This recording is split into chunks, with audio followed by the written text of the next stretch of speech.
Today's technique we're going to do is rolling sushi. Everybody loves to eat this. It's very simple to do, and we're going to show you how to do it right now. What we have is our cooked rice, and we've cooked Japanese sushi grain rice.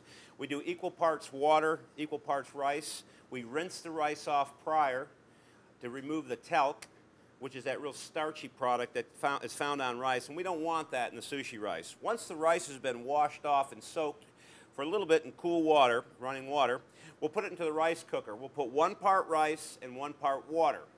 We'll also put into that liquid a little bit of kombu, which is long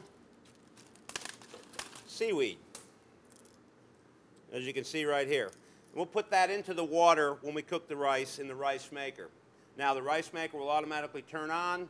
It'll turn off. The rice will be cooked perfectly. Once the rice has been cooked, we'll turn it off into a bowl, and we'll take a mixture of rice vinegar, mirin, and a little bit of sugar, and we'll drizzle that onto the rice while it's still steaming hot. We'll allow the rice to cool down to room temperature. We'll keep it covered to keep it moist, and we'll have perfectly cooked sushi rice. Now comes the rolling part. I have this damp cloth over the rice just to keep the air off of it and to keep it nice and moist and workable. The last thing we want to have is dried out rice or crispy rice or hard rice in the sushi rolls. We do not want to have that. So what we're going to do is we're going to take our hand, we're going to get it a little bit wet in some wet, cool water. We're going to take some of the rice, and we're going to put the rice on the nori paper. Now, the nori paper has 2 sides to it. It has a shiny side, and it has a dull side, and we want to have the shiny side to us. So remember, it's like looking in a mirror. So we'll take the rice, and we'll continue to put it onto the nori paper. And we're going to cover about 2/3 of the nori paper with rice. And I'm not one to push and smash the rice onto the nori paper because I feel that it takes away from the actual grain of the rice itself. So once we have something looking like that, if you can see it on that, we'll go ahead and put our fillings into the rice rolls.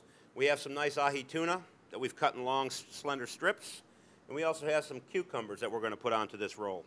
We'll put a little bit on. Now, the garnish will be put in the center of the rice, because that's going to be the center of the roll. We have a little bit of wasabi here that we've actually watered down and made more of a slurry. It's easy to take and put onto the nori paper. We're also going to take some water from our bowl on our fingertips, and we're going to put a little bit of water down, just like when you put water on an envelope to close it.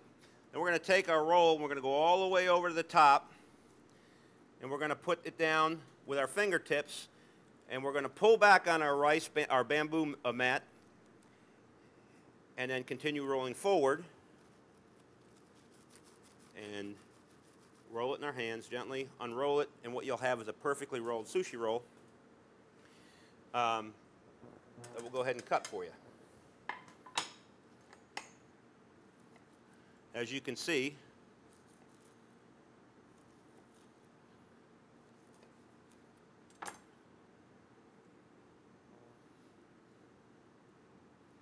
perfectly made sushi. Very simple.